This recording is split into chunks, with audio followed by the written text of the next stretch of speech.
Miami Condo Mondays is a live podcast on the first workday of the week at 4 p.m. South Florida time. The program features former journalist and current Wall Street consultant Peter Zaleski of the Miami Condo Investing Club and former lender and veteran condo broker Jenny Huertas of CVRRealty.com.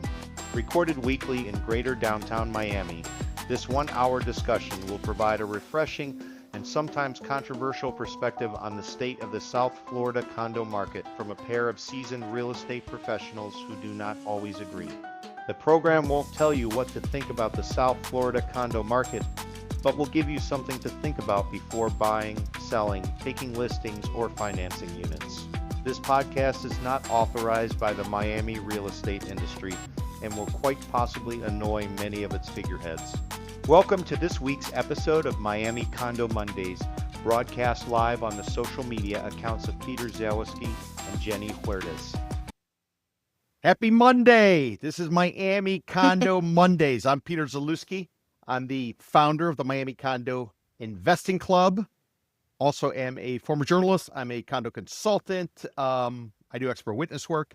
Basically, I study the condo market. Been doing it since 1993 or so. I actually do tours as well, and that's something I'm going to turn you into.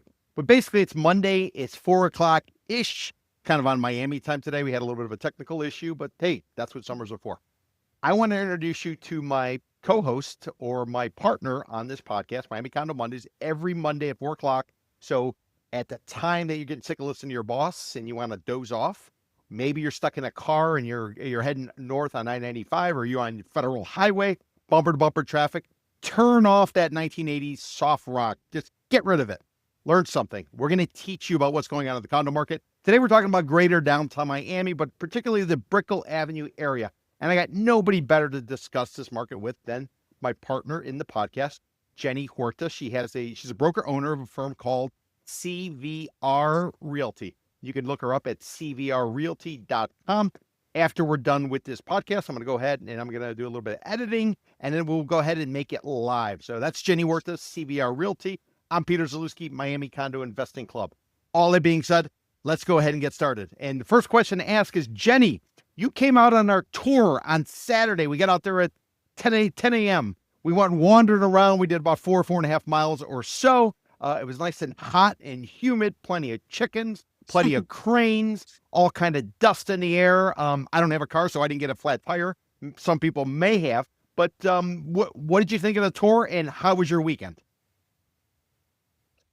It was great. A lot of things happen in the city. In everywhere in the States for that matter. So yeah, it was a little bit of a challenge to move around, but we made it. We made it to the tour, and it was very interesting. I mean, it's always something new.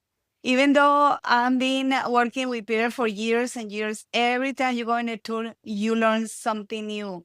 You take a look at the buildings in a different way, depending on what we're talking about. So it was great. I totally recommend it. Nice. Well, one of the things I'm required to do when I do one of these tours is I got to pull all the data. Whenever we take people on our tours, we go ahead and we give them an itemized list of every single condo project that's in the boundaries that we're going to be walking. And so I was forced to go ahead and roll up the sleeves and dig in there and try to figure it out on my own. And what I found, Jenny, is we got 101 condo projects in the Brickell Avenue area. Let me sort of define that for you. What it is. So the southern boundary is going to be the Eddie Rickenbacker Causeway. That's the causeway that takes you over to Brickell Key, Virginia Key, Hobie Beach, Crandon Park. The northern boundary is going to be the Miami River. To the east, you're going to have Biscayne Bay, including Brickell Key. And in the west is going to be Interstate 95. So it's about a 22-block stretch, roughly from about 25th Street or so to the south, going all the way north to the river. Now, overall, greater downtown Miami, we'll go from the Eddie Rickenbacker Causeway to the south, take you all the way north to the Julia Tuttle. Again, it'll be the Bay west to the Interstate 95. So we break down greater downtown Miami into 3 submarkets, and we've done this from the beginning, and the market's sort of finally adapting to the way we look at it. We look at it based on physical boundaries. There's an organization called the Miami Downtown Development Authority. They're a taxing district. They collect money from a certain area, and then they go ahead and they reinvest it to try to bolster development. The DDA, as they're referred to, their lines are gerrymandered. So we came up with physical boundaries and say, okay, this is kind of the way people really live. We came up with these boundaries 20 years ago.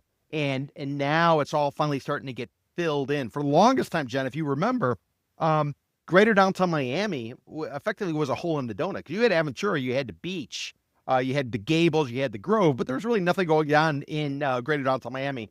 Brickell a little bit, not Hmm. really much when I got here in 1993. But Jen, what was it like walking the streets? It's one thing to drive, another thing to walk the streets and seeing this donut or this bagel or whatever you're into ultimately get filled up. What was your takeaway of uh, walking rather than driving? yeah. It's pretty incredible. Like I didn't even walk on those streets and some of the streets that we walk on Saturday Yeah. before. I drove by, but when you walk, you have a much different sense. It just walking makes a whole difference, definitely. And it's incredible. I mean, I had to tell you that it's incredible what had happened in the last few years in that Yeah, area, yeah, yeah. in that Yeah, well, submarket. and what has happened, and going ahead and doing the research, we identified 20 projects that are either planned, under construction, or planned or under construction. Some of them are very close to being actually completed. So they're adding a ton of new condos. Jenny, do you remember back? Well, you don't remember back this, but do you remember back? And I'm going to kind of give you the history. Back in 1963. Florida created the Florida Condo Law, Florida Condo Act, and that basically created condominiums in the state of Florida. And as a result of that, they started to build some condos, and those condos originally, they were all like the luxury. Well, let's say they gave you every amenity. They gave you a marina, they gave you a restaurant, there was a spa, there was tennis courts, there was all this type of stuff.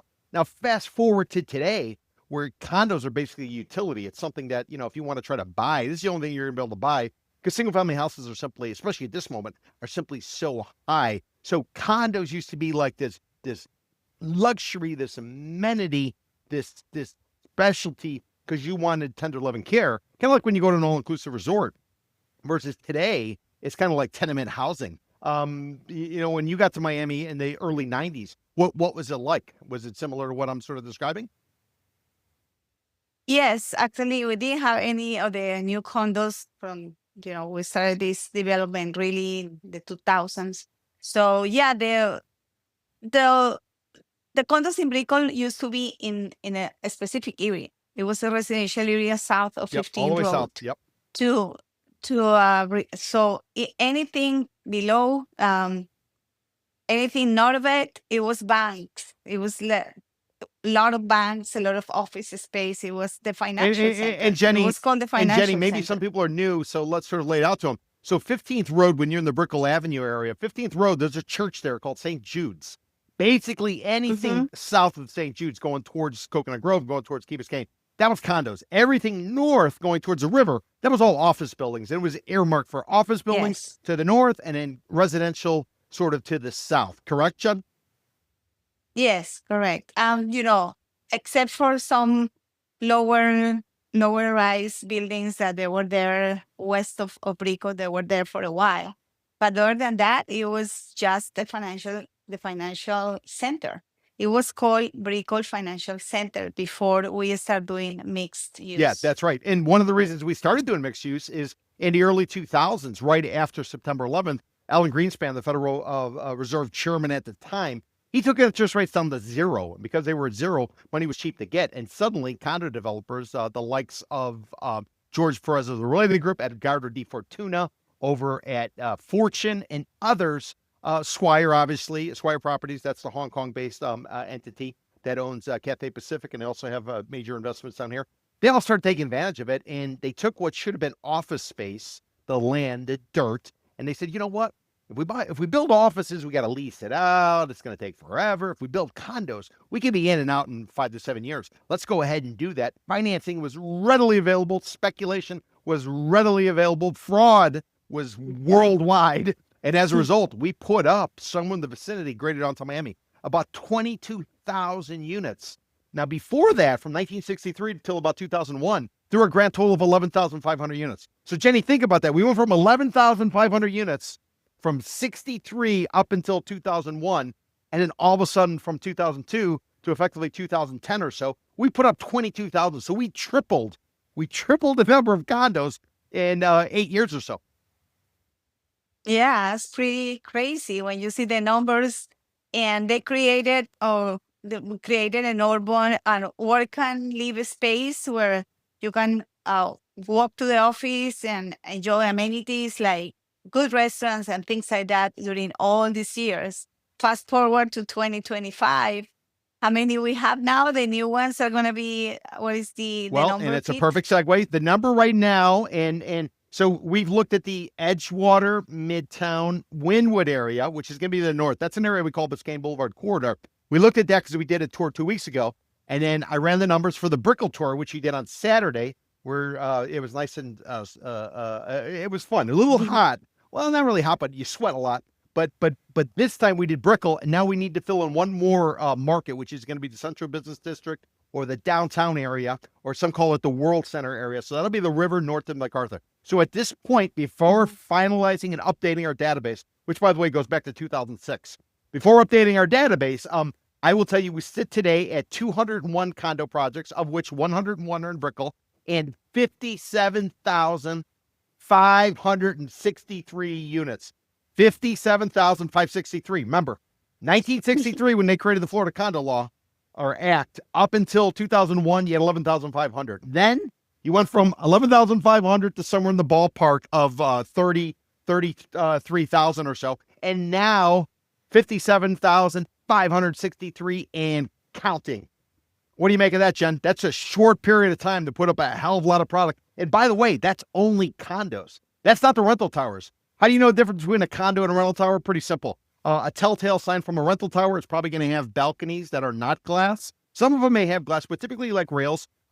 You might see a sign hanging on the outside for rent. That's an obviously telltale sign. And the other sign I like to joke about is you got some guy dressed in a chicken outfit standing on the corner with a sign, twirling it around to catch your attention, telling you if you go in there and check it out, they'll give you some coffee, they'll give you a little pastry, and maybe they'll give you a free month's rent. So 57,563 condos, excluding rentals. Ballpark numbers probably north of 20,000. Yeah, it's pretty incredible. I think I just don't get how we can even move around with all these many towers, not including the rentals. I just can't get over. The traffic should be actually worse. I think a lot of people is giving their cars up. A lot of people are not having cars, and that's part of the effect that downtown is having in people's life. Yeah, interesting, right? So let me go ahead and give you a little bit of history about Greater Downtown Miami and as well as Brickell. Then from there, we're going to sort of drill down into some of the numbers. What's going on in the condo market? We'll talk about the rental market, and basically we want to try to share with you and get you thinking about the different sub-markets within the Greater Downtown Miami, just kind of give you an idea. So let's go back in the day, like back. By the way, if anybody is ever is interested in history, there's a historian down here called Dr. Paul George. He used to teach at Miami-Dade College. He's not doing it anymore. He does do walking tours of, I don't think he does Brickell anymore, but he does like Little Havana. He'll do like neighborhoods and parks and stuff like that. But Dr. Paul George, he's also on a podcast called the Miami History Podcast. He's also involved with the Miami Historical Center down here. So Dr. Paul George, some of the stuff that I'm going to refer to, it's going to come from him. Other stuff will come from Casey Piquette. Casey's another historian who's going through and documenting a lot of different things. So big picture, the way it kind of went down is there was a guy called William Brickell. Let's call him Old Man Brickell. So Old Man Brickell, it was interesting. I was reading something today about Old Man Brickell. So everybody knows Brickell for Mary Brickell, which is his wife. Mm-hmm. But William Brickell, the old man, he's the one that sort of came down here with his wife. He bought it. He ended up passing. And once he passed, Mary Brickell took over. She had this whole concept, and she came up with a whole variety of different things, including, if anybody's ever been in the Rhodes area, which runs parallel with the coastline. It's the only area down here in the Miami area that's not on that ugly, terrible grid where it doesn't really play to the local environment, but the Rhodes area does. So Mary Brickell was involved with kind of putting it together. But an interesting tidbit about William Brickell, reading about today. William Brickell apparently was an aide to President Lincoln. Yeah, No I kidding. just read that today. So he was an aide to President Lincoln, according to something Casey Piquette, the historian, put out. And by the way, he's on Substack. So if anybody wants to get into local type of stuff, that's something I would check out.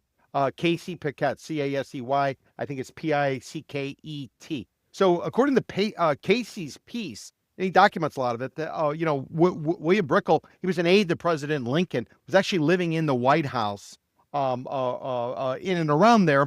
And somehow, some way, he ends up going to Australia for the gold rush. Australian gold rush. There he meets an English woman and who's living and raised in Australia. And he brings her back to the United States. And ultimately, they end up down in Miami. And that English woman is called Mary Brickell. So Mary Brickell and William Brickell, they kind of get together. They were at a sailing club up in Staten Island in and around New York. And I guess around the sailing club in New York where William Brickell had just bought dirt. And this is kind of interesting. He bought dirt that went from the Miami River down towards the Grove. Where exactly the delineation line is, I don't know. But what's interesting is the people he bought the dirt from, they had gotten it from the King of Spain, or from the country of Spain.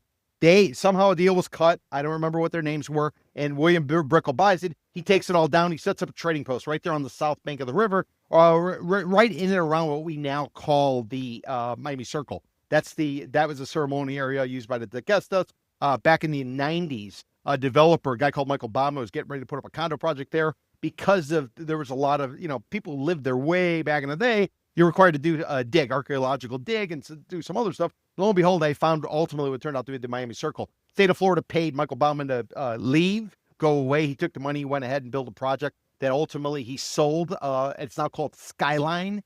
Just kind of give you that context. But so the south bank of the river was William Brickell. The north bank of the river was Julia Tuttle. But William Brickell, when he's up in New York, he was a sailor. There was a sailor up there, a guy called Ralph Monroe. They called him the Commodore because he set up a sailing club in Coconut Grove that still stands today. I think it's called the Bay Biscayne Sailing Club. It's just next to Monty's. It's north of, I guess, east of Monty's, and then it's between Kennedy Park and Monty's. That sailing club he set up, and lo and behold, and going through some other history, believe this or not, Ernest Hemingway was a member of that sailing club. Even though he lived in Key West, he actually had. Wow. So it's such a small little world. But basically, this Monroe guy, they called him the Commodore because he set up this sailing club, and ultimately there's a street in Coconut Grove named after him. It used to be a party street. They don't really party anymore. And his home they turned into a state historical center, or they're preserving it. It's called the Barnacle. So this is kind of interesting how it all kind of comes together, and it did what it did. But basically, Brickell Avenue ultimately was filled with mansions. Remember, this is like the Gilded Age in and around there. A lot of people were making money. They were inventing everything. Guys like Carl Fisher, the one who did stuff over in Miami Beach, he came up with effectively like the headlights. They made a ton of cash on that, sold out, and then came down here. So everybody was coming down here, and they were building things. So the Brickell had that piece of dirt. And ultimately, it turned out to be a pretty interesting area. Jenny, when you got here in the early 90s, what do you remember of Brickell? Brickell Avenue? Just, they were not as high rises as they are today. Remember the building where they did the movie? They had the helicopter. Oh, True Lies with Arnold Schwarzenegger before he was governor. Yes, and it was only like 11 stories high. In the movie, it looks like a really tall building, but it was really short. So I just have a memory that building and some of the buildings on the south end of the financial center were all residential area back then. The one with the pantry in the middle, I do remember the Atlantis, that one because it was from the times. The Atlantis was famous because of Miami Vice. In the opening scene of Miami Vice, you would see this building, and right in the middle it was a cutout block or so. There was a palm tree and like a jacuzzi or something with some stairs. Yes, I do just have that in my mind. I do remember people living in that side, and nobody would go north of 15 Road. It was just there was nothing there. Well, Jenny, interesting tidbit. Scarface, the movie.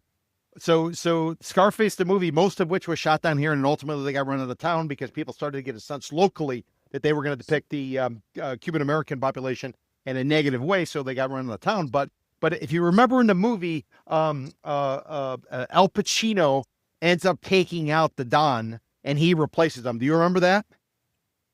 That part of the movie? Yes. Well, Mhm. if you see that movie, what you will notice is where this the predecessor to Al Pacino's Scarface, where the guy lived was actually the lobby of the Atlantis, the building with the cutout with the palm tree and the jacuzzi in the Yes. middle. So there are a lot of little interesting tidbits, in my opinion. Yeah, it's fascinating actually. If all the things that they were tied to each other, and fast forward 2025, it's the same. Miami is such a small place. Then we have these developers and these developers that are locals, and they go in different ways. So it's just like history repeats. Over and over and over. But Jenny, correct me if I'm wrong on this, but generally speaking, when I look at greater downtown Miami, again, Julia Tuttle, south of the Rickenbacker Bay to 95. So again, Biscayne Boulevard corridor would be to the north. So that'll get from the Julia Tuttle to the MacArthur Causeway. In that submarket, you have Edgewater to the east. You're going to have Midtown sort of north center. And then you have Wynwood to the west. Wynwood at one time, a lot of people don't know this. There's that Mana area where they hold conferences and stuff. And they also have a bunch of food trucks. Old timers used to call it roach coaches. But they pull in these food trucks and they sell it and they got booze and all that stuff. That was actually a free trade zone that was owned by the county that went bankrupt. They could not make it work. They were trying to do international trade. They're a complete disaster. And as a result of that, Moshimana came in, was able to acquire the dirt, and now they've repositioned Wynwood in a dramatic way. But all of that is Biscayne Boulevard corridor. Then when you get from the MacArthur to the river, you're going to have the Central Business District. Central Business District, in case anybody's watching this who isn't familiar with Miami, this is going to be where you got all your government type of stuff. This is where you got the courthouses. This is where, you got the federal prison where Manuel Noriega was there. There's also a guy called Padilla. Right after September 11th, he was going to blow up a dirty bomb. So they keep a lot of those people there, and you got your courthouses there. It's also, too, where they do, like, immigration services and ceremonies when somebody becomes a U.S. citizen. You got Miami-Dade College, and then finally you're going to have Brickell Avenue area. But if you think big picture, the way I want you to look at downtown Miami, from my opinion, and Jenny, I want your input, when you start in the north, that's like young in your career. You're just out of college, and you're trying to make a name for yourself. You're willing to put up with some stuff, but as long as you can kind of afford it and doesn't have to be perfect. So you kind of live in the Biscayne Boulevard corridor as you start to evolve, and maybe you're making more money, or maybe you're getting more refined. Then you kind of move to the what we would call the Central Business District or downtown. Again, MacArthur to the river.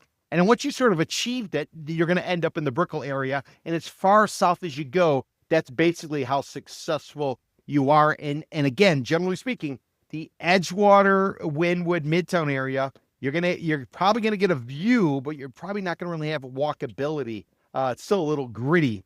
Brickell, you're probably not gonna get a view nowadays that you can afford, but you have the ability to walk everything. You basically don't even need a car. And then Central Business District, the one right in the middle, I would say that's probably the hybrid, because you can walk everywhere. You can jump on public transportation, whether it's a Metro Rail, it's a Metro Mover. But more importantly, when the Brickell Avenue Bridge goes up, you have a way to get out. The people on Brickell, it's like landlocked. They're not going anywhere. So what do you think of my overview, Jenny, about the greater downtown Miami market and who kind of lives where in terms of in their career and what their preferences are?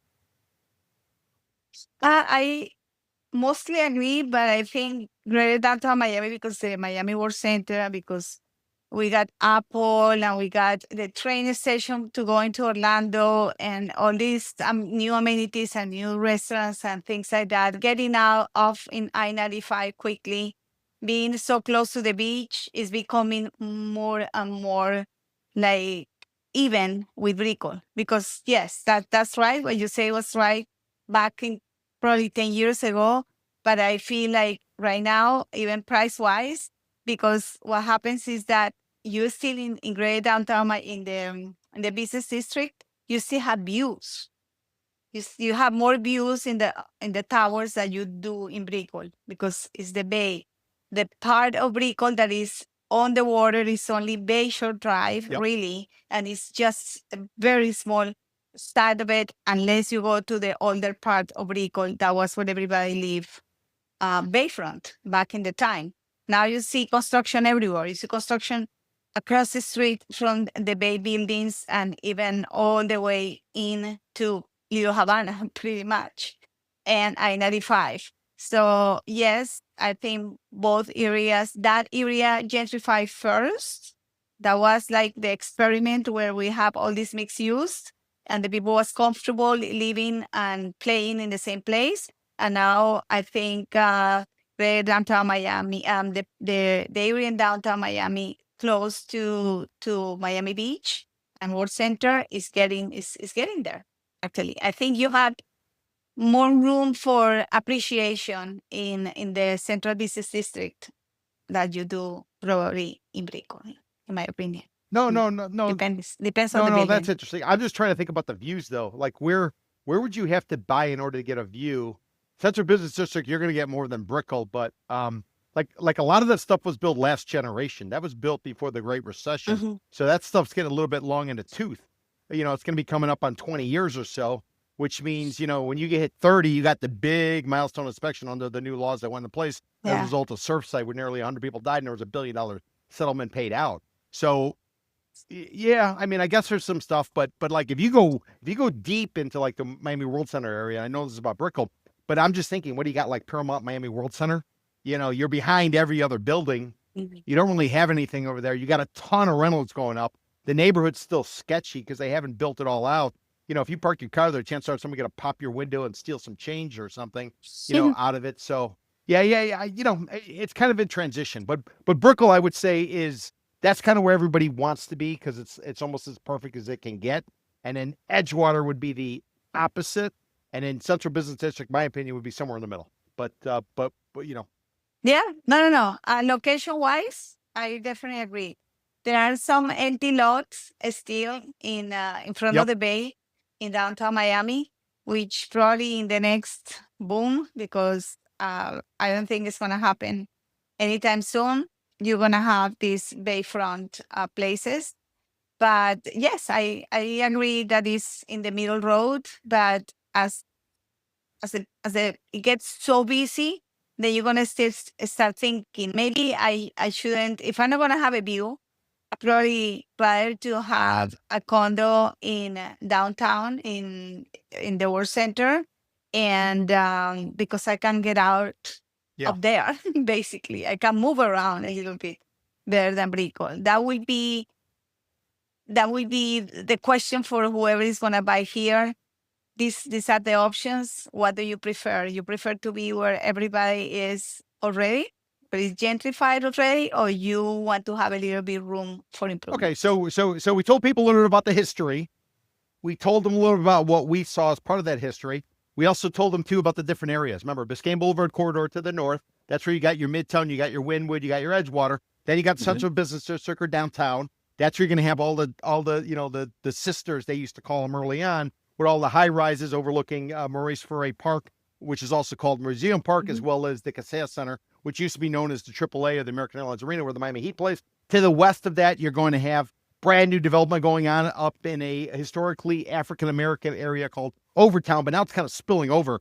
Oh, this Overtown area now, it's got big box stackable, big box retailers all sitting there. You got Metro Rail Station, you got the Bright Line, which will take you to Orlando. At some point, I'm sure it's going to take you to Tampa. You can also get on the Tri-Rail, which will take you straight up. It won't be, it's a fraction of the cost. It's public transportation, the Tri-Rail service with Dade, Broward, Palm Beach County. That'll take you all the way up on Henry Flagler's path, his tracks. So you got a lot of stuff going there. But ultimately, we're talking Brickell. And Brickell, I would tell you, is probably the gold in terms of people's perspective, especially if you travel in Latin America or even go parts of the world.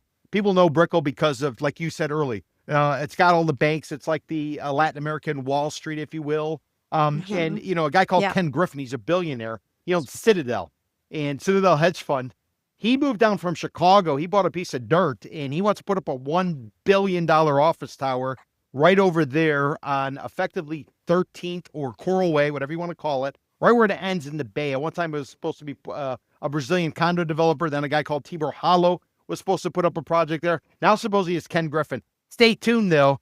He's supposed to break ground in the third quarter of this year on a project he announced years ago. So let's actually see if he pulls the trigger and goes forward, or whether or not he overpaid for that dirt. But that's kind of the Brickell vibe, the Brickell energy. Now, Jenny, let's talk about what's going on in the Brickell Avenue area marketplace. I'm going to throw out some stats and understand the stats are going to be closed sales as well as completed leases. So it's going to be time in the past. It's not real. I mean, we do an index now where we're tracking stuff week over week over week based on active listings and pending sales. So our numbers are a little bit different than what you're going to get on the closed sales. But let's just kind of kick around some of the big picture numbers. So right now in the Brickell Avenue area, you got about 1,260 condos for sale. Again, out of about 30,000. So it's not a big number. It's not a big number at all. About 1,260 condos are for sale. In the winter buying season, which went from November through April, 6-month period, when it was dry and there were parties and events going on and people came down here to burn cash, they sold 410 condos. 410 in 6 months.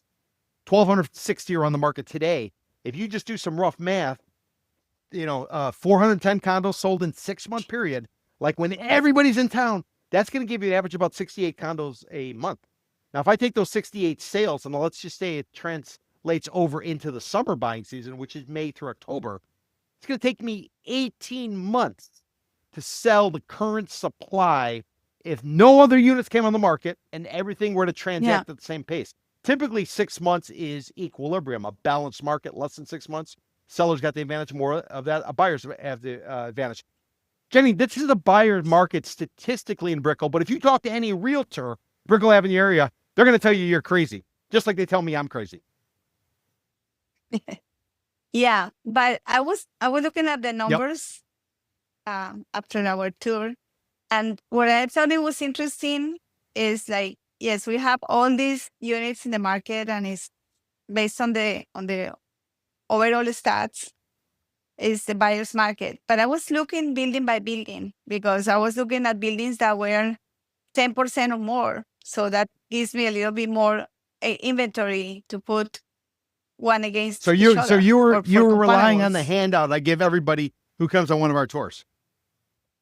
Of It's an course. itemized list, and it helps you to evaluate buildings, because I always say, Yes. pick a building if you're in the market, and then from there, find a unit. If you chase units, it's going to be like trying to catch chickens in Little Havana. It's not going to happen. So pick a building, figure out the building, and then figure out which unit within that building that meets your criteria, you can kind of pull the trigger on. So anybody who goes on our tours, 3-hour tours, we walk about 4 miles, you will sweat, but we make rest stops along the way. We give you a list, an itemized list of every single building with crucial information, like the address, like the year it came online. We'll tell you what's currently on the market, what's not on the market. We'll give you different ratios, including what percentage of a building is for sale. Typically, 10% is what you want to look for. Less than 10%. Seller has the advantage. More than 10%. Buyer has the advantage. So go ahead, Jen. I had to get that plug in.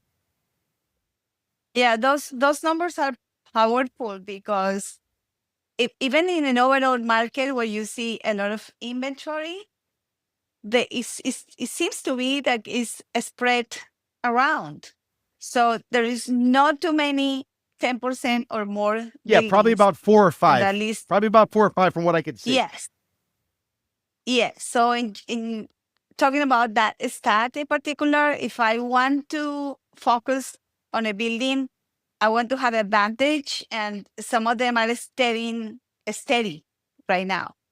I don't know for how long, because we know we're seeing a lot of different changes in the market as we go with the special studies, with the special assessments. That's going to force people to put their properties in the market. So I'm just waiting and taking a very close look to buildings that are growing in inventory one by one.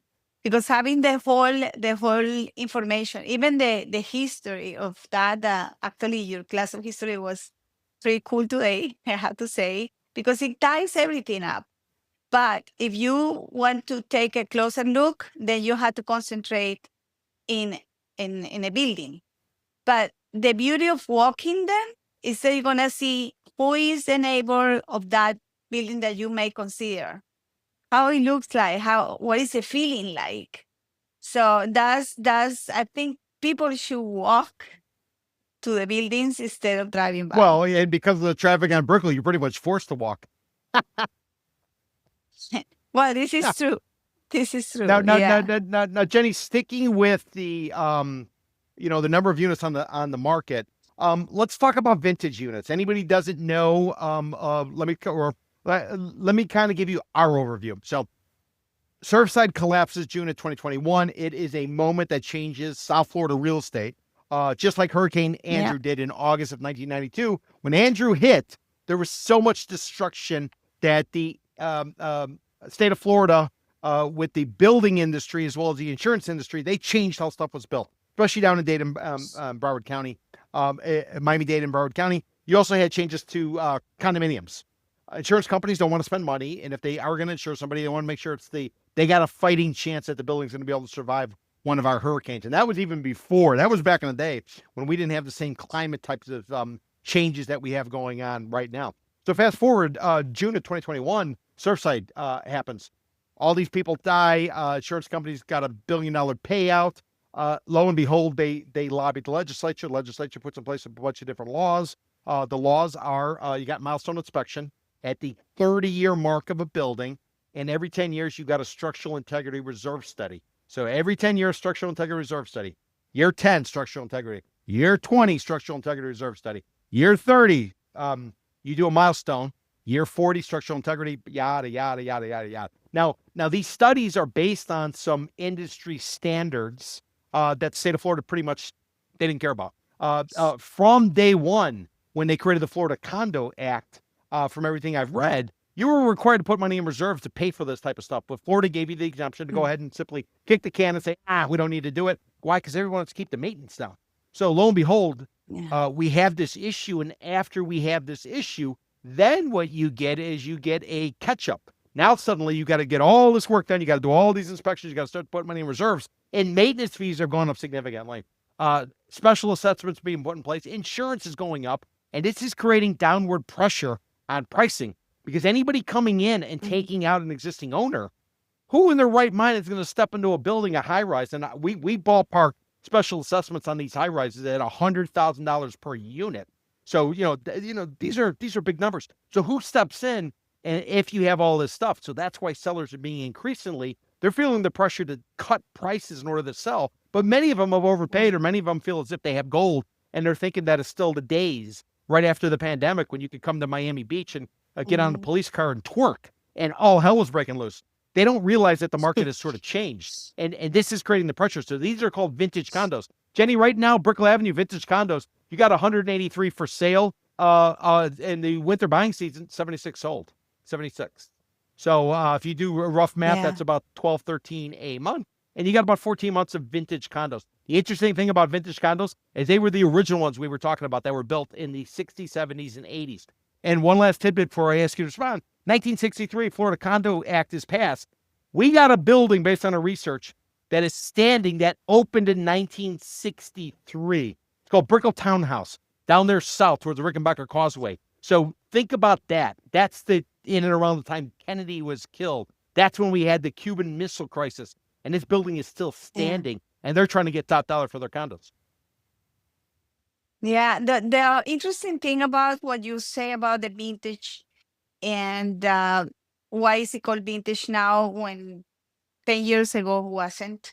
Like before, you had to worry about the 40-year certification. I remember that 40-year was like, if you are in a building that is close to 40 years, you want to either get the owner to pay the special assessment for the 40-year recertification, or they're already being passed. So if I can interrupt, keep that thought. Why is it 40 years? I asked AI, why the hell is it 40 years? Okay. A building collapsed with a DEA, Drug Enforcement Agency, that collapsed, and it went down at its 40-year mark. So they said, okay, we need to start checking out buildings at age 40, according to what I read in Gemini AI related to this, and then every 10 years thereafter. But it was only Dade and effectively Broward that did this. Nobody else in the state of Florida did it. Remember, 67 counties, state of Florida. Wow. That's pretty interesting about the certification, because I thought it was statewide. No, Miami-Dade has been ahead of the curve, including Miami-Dade County. It requires condo associations to submit their information related to what's going on with their buildings for the public to see. Every other county in the state of Florida, well, maybe exception one or two counties, they don't want you getting that information. They are treating it from a sell side perspective. They don't want the buyer having transparency because it's going to impact pricing. So date is always ahead of the curve Yeah. when it comes to that, in my opinion. Well, that's good for buyers. Not so good. Not so good in other parts of the state, which is I'm pretty surprised. I thought it was a statewide law. No. In And fact, but Jenny, the because Structural Integrity Reserve studies, based on what I was reading, they are modeled after Dade County. Remember, 1974, Yeah. this building goes down that's 40 years old. The DEA's in.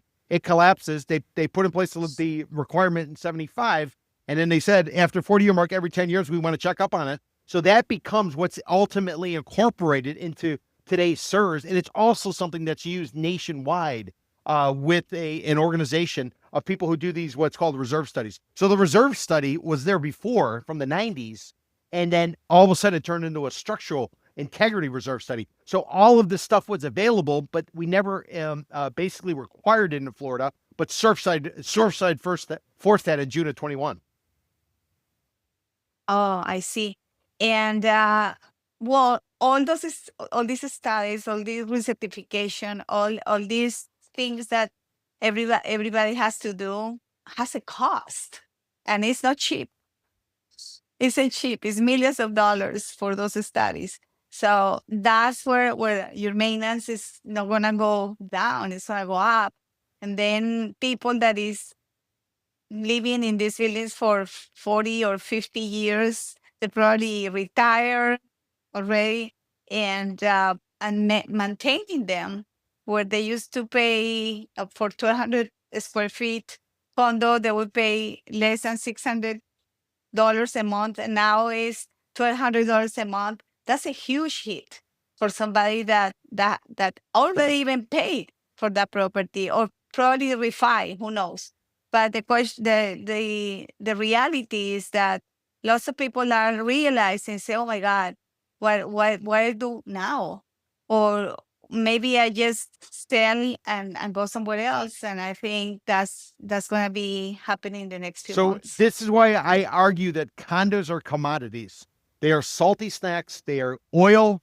They are coffee. They're orange juice. They're pork bellies. Whatever commodity you like. They're commodities. And as units start to trade, there's really nothing special between one unit and another, especially if they're in the same line of a building. And because so many of them are comparable, once your unit comes online and the developer who sold you on the fact while they were giving you great booze and free food, and you had pretty people talking to you and making you feel special, once you actually go to try to resell these units, they're going to trade just like a used car would trade. It doesn't really matter, oh, it was this person or this. It's going to get into the regular mainstream type of market. There'll be arbitrage, there'll be opportunities. But that's basically what you're up against with some of these condos. These are some of the challenges that the market's sort of facing. So that's a good transition, Jenny. The average asking price today on Brickell Avenue area, $1.2 million a unit. $1.2 million a unit. What did they trade for during the winter? Remember, winter buying season? Looks like they traded for about, what is that? $944,000, 944. So, pretty good price, but still 26% higher, the difference between the asking price and what they traded for. Typically, you want that 20%, and then you split the difference. That's kind of a ballpark way to do it. What about the vintage units, Jenny? What are they going for? They're on the market today for about $830,000 a unit. What they trade for in the winter? About $782 or so. No, I'm sorry, $762 or so. So it's about 9% difference. Now, what's interesting is when you see, my opinion, when you see the difference only about 9%, that tells you that sellers want to get out because they don't think they have gold anymore. Because if they thought they had gold, they would be like 30 or 40% higher. But when they're coming in at that point, it seems as if some of these vintage units that are on the market, I'm not sure these people want to stick around. Maybe it has to do with the maintenance fees, like you were saying, or special assessments. Yeah, I mean, that's gonna be the fact that put people over the age and make a decision. Most definitely. Now, let's continue on. Tell us about pre-construction. What do you see in pre-construction wise in terms of pricing? Because I want to then tell you what the condo resales are going for. So Jenny, give us you don't have to name the building if you can if you want, but tell us the highest price you heard per square foot in and around the Brickell Avenue area, and tell us the lowest for pre-construction. Again, these are projects where where you buy a piece of dirt, you go to the city, you get the approval, you put on a party, you hire pretty people, you give them free booze and food, you convince them they're special, they sign a contract, they go under contract, and now the developer's going to take most of that cash and use it to build. So they got to get a bit of a premium off of what the resale market is. So what have you heard, Jen, on the pre-construction game in Brickell? Because the projects are widespread. Yeah. The Yep. minimum that I seen is $1,200 per $1,200 square foot. a foot. Okay. Yes, and the maximum 3,000, 3,500 if you go to like super high end on the water, south of 15 Road. And maintenance fees are across the board $2. $2 a foot on the maintenance fee. All right. So I want everybody to go in their bathroom. If you're watching this and you have the opportunity, go walk into your bathroom, shut the door. Depending on the size of your foot, take a number of steps. Try to figure out how big your bathroom is. Then I want you to apply $1,200 a square foot to your bathroom. And then, Jenny, what'd you say the maintenance was? $2 a foot? And then I want you to apply $2 a foot to your maintenance every single month. That's what we're talking about with pre-construction. Some of these projects that are going up, a lot of them have name brands associated with them, whether they're cars or they're restaurants. Who names a condo after a restaurant? I mean, it's like Thomas. Yeah, after famous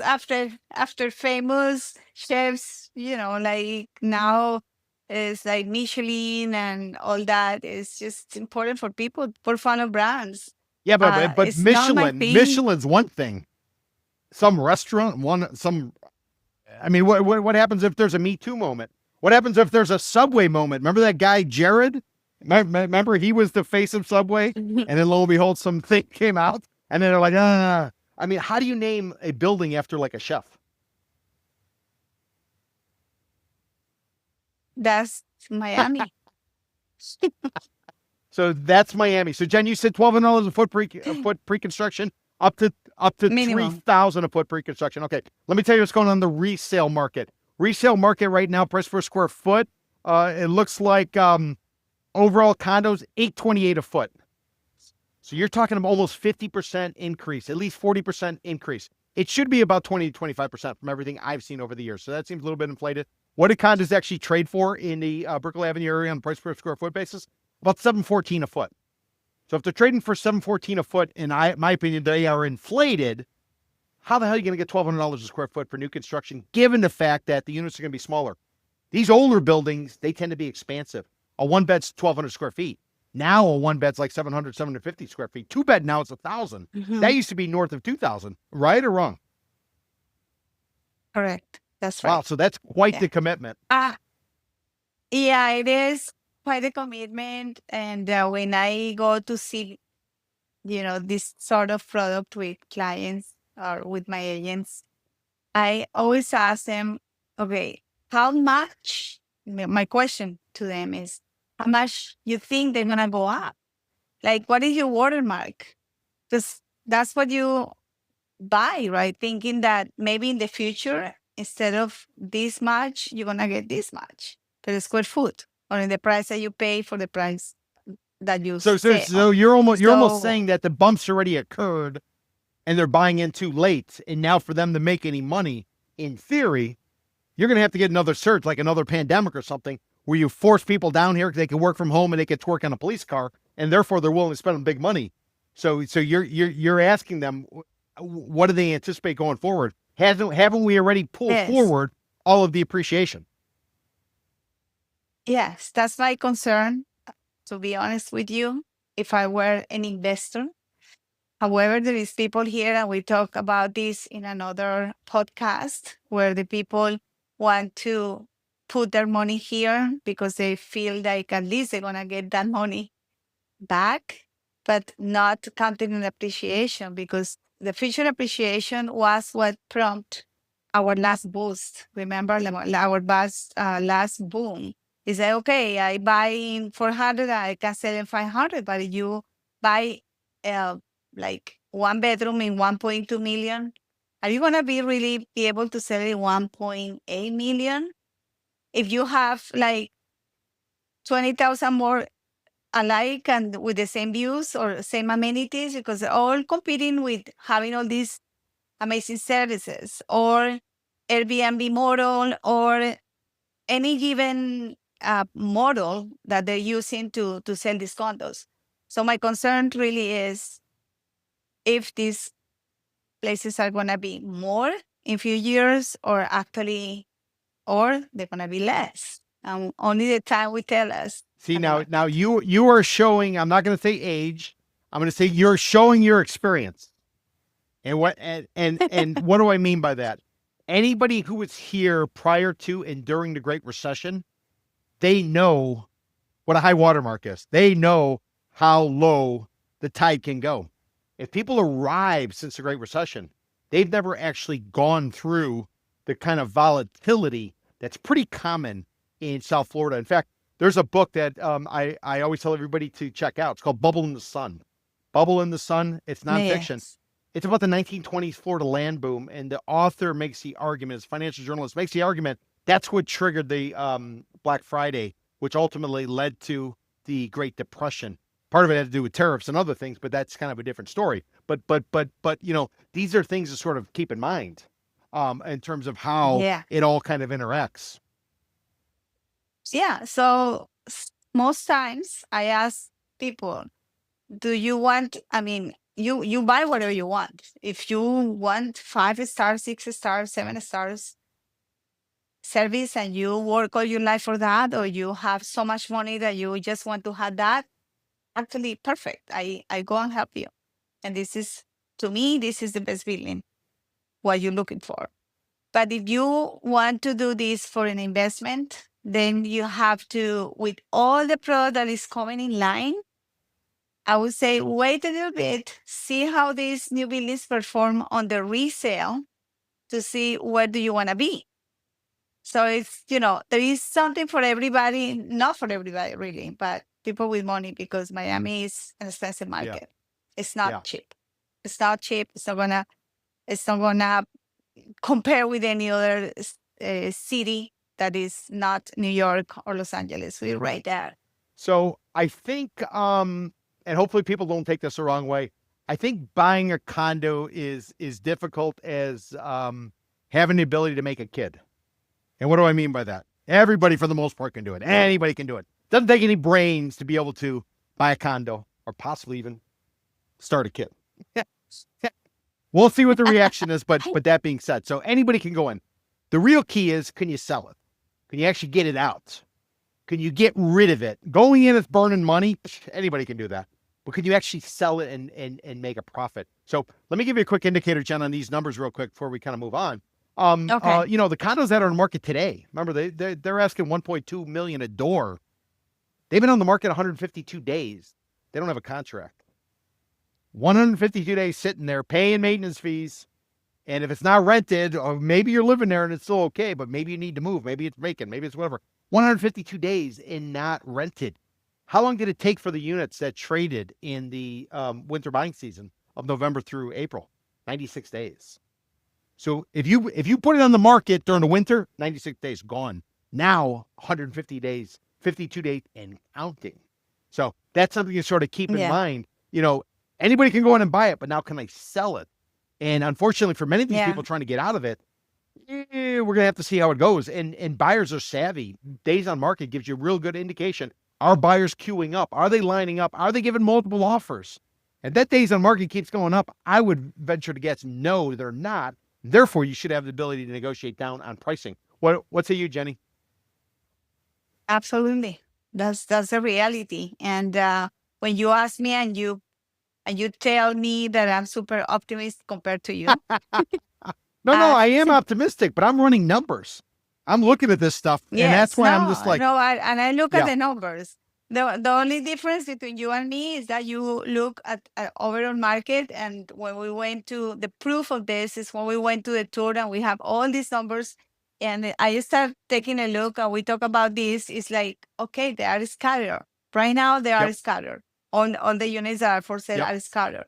But once you start seeing a sellout in a building for a reason, for whatever reason, let's say that they say you're going to have a 20,000 $20,000 to pay. No. High rise is 100 G's. 100 grand. Wait. 20,000 the next 2 months, and then after that you get Oh, that's the another one appetizer. because they're gonna. No, yeah, they're gonna do it little by little because nobody can pay it all at the same time. I think they're gonna figure out, okay, what is the urgent things that we need to do is this, and that. We need 20,000, and this one when it probably gonna see everybody say, no, I'm out of here. And once the sellout of the building, let's say more than 10% of the building is for sale, that's when the opportunity is for buyers. No question. Interesting. So let's get to the contentious issue that's going to piss off everybody in the real estate industry. And this is the part that you always push back on, but let's bring it up anyways. 1% rule. 1% rule of real estate. Real simple. Is it the right time to buy? I don't know. Real simple. 1%. You're having lunch. Somebody tells you about a property. You're at a party. You're having a drink, and your buddy's boasting about his condo or her condo, whatever. There's a rule called the 1% rule. You can find it in Investopedia. You can find it by a bunch of different places. Basically, your monthly rent needs to represent 1% of the value. For instance, if you get $1,000 a month rent, place is worth $100,000. Your buddy who says he got $1 million condo that he paid $300,000 for, that $1 million, he needs $10,000 a month to adhere to the 1% rule. And obviously, it's not hard and fast, but it's a way to eliminate stuff that isn't going to work and help you to drill down and focus on stuff that actually may work. Now, you make whatever decision you want to make on that, but Jenny, on this 1% rule, which pisses off every realtor, 1.2 million a door is what's asked. That means you need $12,000 a month rent in Brickell Avenue area in order to adhere to the 1% rule based on the current asking price. Vintage condos, $829, $830 a door. So you need $8,300 a month for a vintage condo that's plus 30 years old. So let me tell you what the rental data is in Brickell Avenue area. I just happen to have it. Happen to have it in front of me. Remember, $12,000 a month rent, overall condo, an old condo, a vintage condo, $8,300 a month rent. This is what you need to adhere to 1% rule. So they're asking right now today, median basis, and rental data is terrible. Whoever gives you rental data, it's all BS. It's all wrong. It's not complete. Part of it has to do with these real estate investment trusts.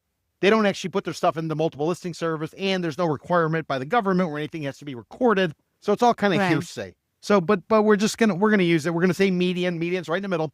So Jenny, remember, $12,000 a month on rent in an old building. You need $8,300 to adhere to 1% rule. Today in Brickell Avenue area, the median ask $4,200, and what do they get during the winter buying season? $3,750.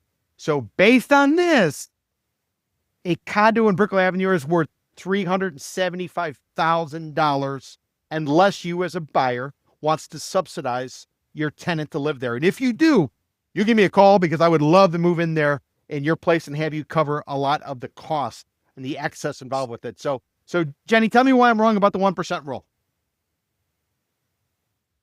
Yeah, it's unreal. It's not real.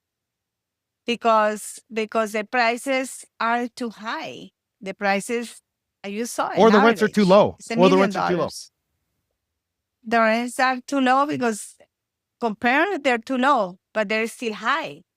So nobody's gonna pay more than nobody's gonna pay the 1% of the value of any property. And we're talking about in general. Yeah. Generally speaking. In general. Yeah, generally speaking. So that 1%, as we discover, they work sometimes when you have places that are rented as an Airbnb because you get a much higher income from a short term. That may work. It involves also higher expenses. Normally, the maintenance fees are higher. The people who manage the property charges more than normal, more than 10% a year. So yes, you have more expenses, but still, it may work. But for how long? Because right now we have limited space, if you will, for accommodating people for the special events in greater downtown Miami. But what happens with all these towers deliver Airbnb? Then you're going to have a lot of competition, or you're going to have vacancies. So the 1% is even more elusive than it's now. Interesting. By the way, anybody wants to know about the rental market, 3.7 months of supply. 6 months is equilibrium. So it is a landlord's market according to this. But what I will warn everybody is that you have these real estate investment trusts. They go ahead and they build these rental complexes. Now, Generally speaking, in the real estate world, if you take a rental listing and you lease it out, there's a 10% commission based on the gross rent. So let's just play it out. So let's say a place is $1,000 a month. Therefore, it's a $100,000 place. You rent it out. There's going to be 12 grand a year. And the commission with a realtor, which would be split, would be $1,200, $600 to each side, the landlord side and the tenant side. Now, what happens is if you're a real estate investment trust and you have 300 units, and let's say they're going for 1,000, you don't want to pay out that much money. It's cheaper to hire a couple of people, put them in a leasing office. So once you put these people in a leasing office and you're not using a realtor, therefore it doesn't make it into the multiple listing service, which is a database for realtors. Think of it this way. A realtor, it has the database like a golfer has a country club or a sailor has a sailing club. That's kind of how it goes in line. So that's why I say rental data is sort of different. Now, if these real estate investment trusts, if the market struggles, they have the wherewithal to cut prices to grab all of the competition. And if you're a one-off guy or woman and you live in New York or you live in Silicon Valley or you're in Ibiza, if you can live there full time, how are you going to compete against these groups that have 300-unit complexes? If they drive down pricing, it's like Walmart rolling into a small town. All the little independents get blown out. And these are sort of some of the issues involved with rentals. Yes, so that's a market to watch, because once it's like the economy, right? When you see when the economy is bad because the happy hours get extended, and then you have a special place in the restaurants, like in the summer in Miami, you start seeing that. But you know that the rental market is in trouble when these guys from the whole rental tower reach out to us. And they say, hey, I need you. I pay you commission. Bring me renters. That's when we know they're in trouble. So far, they're doing so good. But my question is, for how long after all these towers are delivered? So we're gonna see how this market evolves, regardless of what is happening. We're not even talking about what is happening in the economy or in the world at this time. Just pretending that everything is normal. So, but all this product is going to be delivered. So we're going to see how this market really performs. So that's why the people is holding off. I have meetings with my realtors, and only things are very well priced, are moving, and buyers are more skeptical than ever, not just because of the prices or the maintenance fees, but also because the uncertainty that we have right now. That's interesting. It's uncertain. Yeah. So we'll see. It's I know we have a lot of material to cover every Monday because we're gonna have always things happening in in real estate. Jenny, we put out a newsletter. We've been doing it since 2007 called the Miami Condo Market Intelligence Report. Anybody wants to sign up for it, go to miamicondo.club, miamicondo.club. When you sign up and you give your email address, you'll get a copy of this. So we put out one on Sunday. It was based on a lot of the research that was done for the tour that we went on. Remember, if you want information about the tour, go to miamicondoclub.eventbrite.com, miamicondoclub.eventbrite.com, or simply go to miamicondo.club. Real simple. Jen, a couple bullet points that from this market intelligence report, the lead story. Lead story was, it took 60 years in order to get 100 condo projects in the Brickell Avenue area. Now, that 100 does not, it's not the number of towers, it's the number of projects, okay? Just to be clear, like you got something like Icon Brickell. Icon Brickell is going to have 1,800 units and 3 towers. So the tower number is different, but basically 101 projects. So I want to hit you with a couple tidbits, and I just want to get your reaction to it. First and foremost, you got a building standing, Brickell Townhouse at the southern end of Brickell Avenue. It was built the same year that the Florida Condo Act was adopted. It's a waterfront site. If you go ahead and you look at the satellite, it's got everything you need. Well, a lot of the stuff you need for a termination, including surface parking. They don't have a parking garage. They might have a little bit, but it's mostly surface parking. There's all kinds of unsold dirt. And then you look at the balconies, they tried to gussy it up, but ultimately it's a 60-something or 60-year-old building, roughly. What do you say about a project that is, it's past its milestone inspection, which is at the 30-year mark? How do you, what kind of interest level do you have? Not necessarily Brickell Townhouse, but just overall in a building that's north of 60 years old. Well, older than 60 Well, years old. in and around. Let's say it's on the wrong side of the bell curve.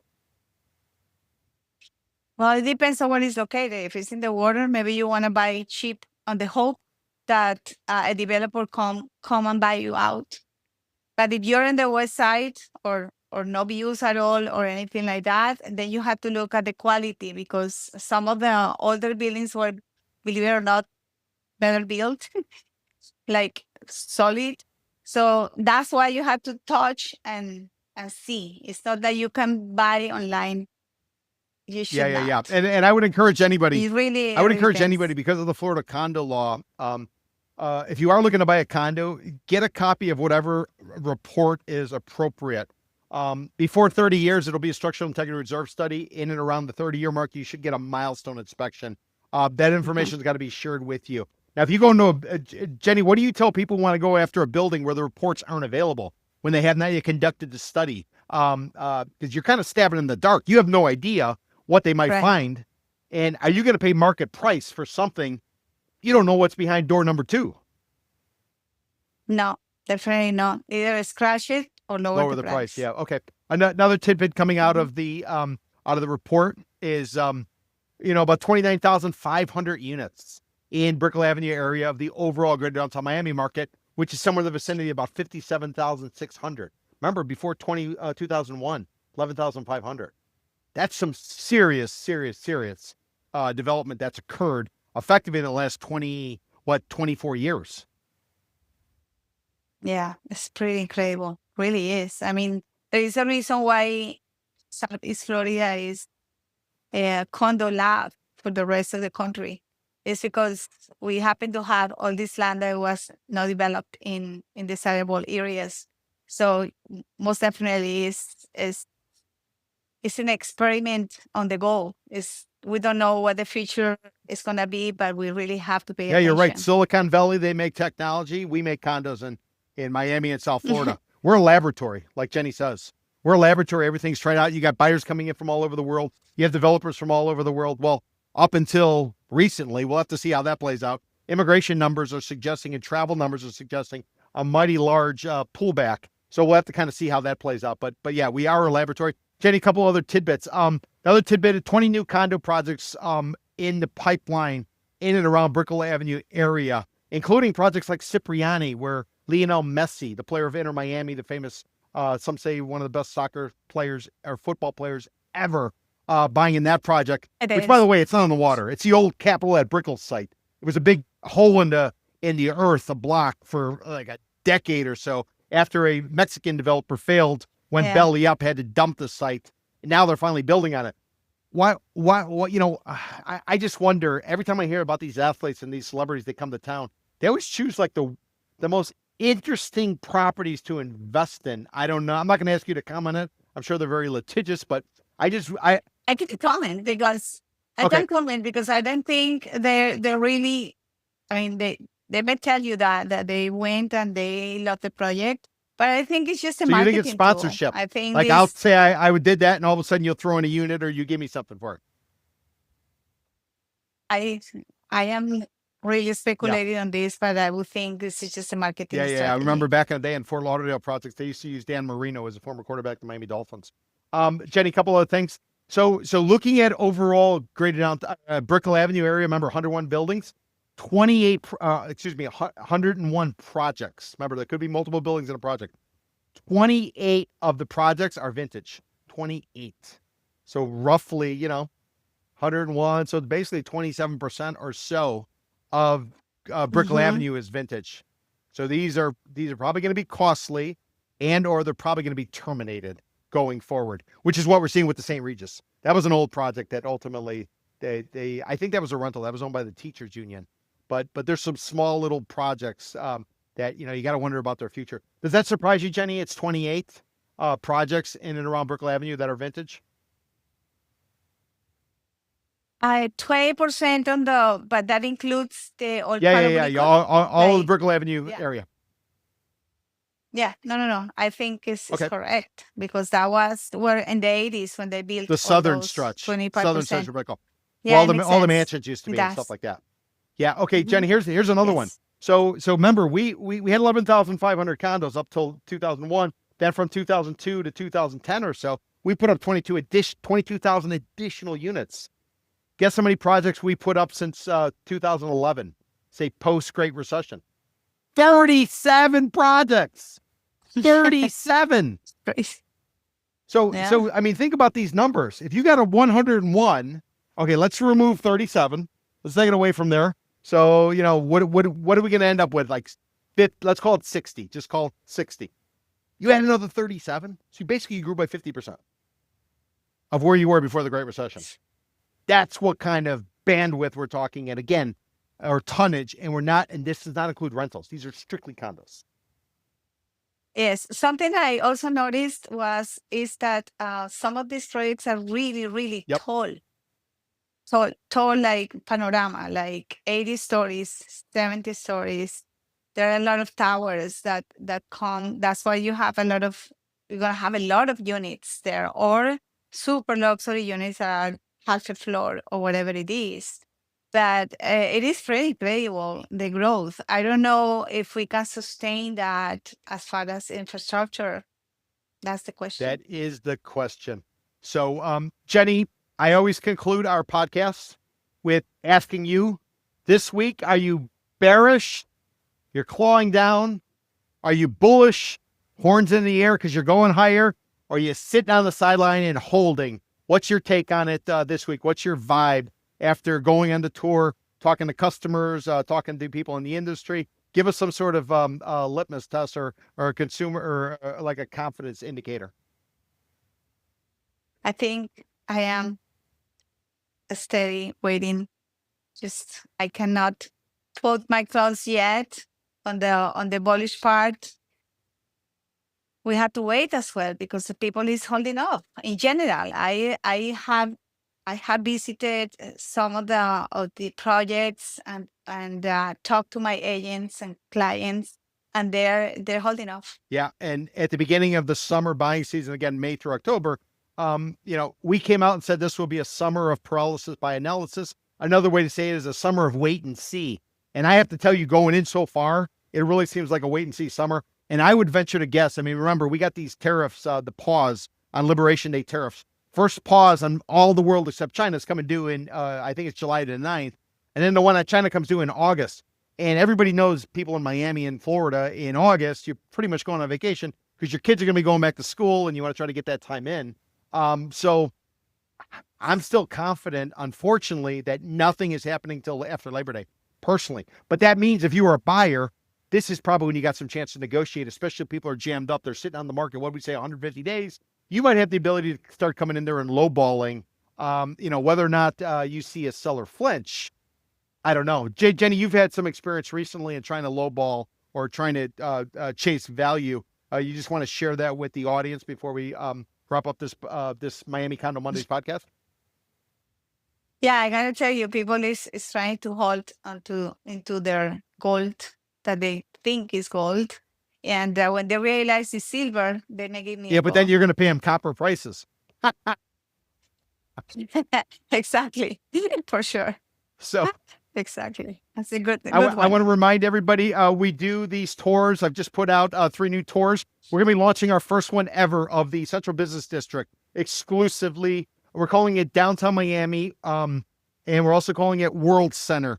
It's basically going to go from the MacArthur Causeway south to the river. It'll be Biscayne Bay west to Interstate 95. We're going to do the research. We're going to drill down into it. We'll help you understand what's going on in the Miami World Center. We'll also show you projects like the 11 condo project and stuff on Biscayne Boulevard where Jenny was saying you got great views, stuff like that. We're going to be doing our tour. That'll be our next tour. We're doing it July the 12th. It's a Saturday. We always do these tours on Saturday. They're walking tours. It's a 4-mile walk, 3-hour tour. We always meet by a Metro Mover station. So for this one, we're going to meet by the Wilkie D. Ferguson Jr. Metro Mover station.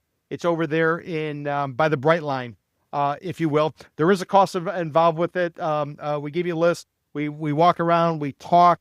It's rain or shine. There's stops along the way, and we teach you kind of how to analyze the condo market. So if you are somebody in the market, or maybe you're a listing agent, maybe you're sick of getting all positive news, rah rah rah, and you want to know whether or not you should take on a listing. Sometimes the information that we share sort of opens your eyes and gives you insight. Like, Jenny got to take a look at the list we had from the tour, and you heard her. She thought, wow, I didn't realize there were a lot of buildings. They really don't have much in play. So I know they're solid, and it's not worth going there if nothing's for sale, really, because thus far I'm not going to be able to get any kind of discount if that's what the buyer's looking. And the other way you can use it is too for listings. You don't want to go into a building that has too many listings, and then lo and behold, you're stuck and you're burning, what is the average, $2,500 per listing to market it and photographs and stuff like that. So these are things to keep in mind. But December the 12th, we're doing downtown Miami / World Center, again, MacArthur to the river. After that, we're going to follow suit. We'll do Edgewater, Midtown, and Wynwood. And then at the end of July, we'll be doing Brickell. Get information on that. Go to Miami Condo Club. .eventbrite.com, miamicondoclub.eventbrite.com, or simply go to miamicondo.club. That's Jenny Huerta. She's a broker owner. She's been down here since the early 90s. She was a financier. Now she's a broker owner of CVR Realty. If you need any information from her, go to cvrrealty.com. I'm Peter Zalewski. I'm the founder of the Miami Condo Investing Club. If you're somebody who wants to get more and more condo information, you can't get enough of it, and you want to participate in our monthly meetings, which are virtual, or our meetups where we bring together people in the condo industry, whether they're real estate professionals, they're investors, or anybody else, consider joining the Miami Condo Investing Club. You can get more information at miamicondo.club, and we pretty much give you the information that nobody else in the industry is kind of putting out there for you.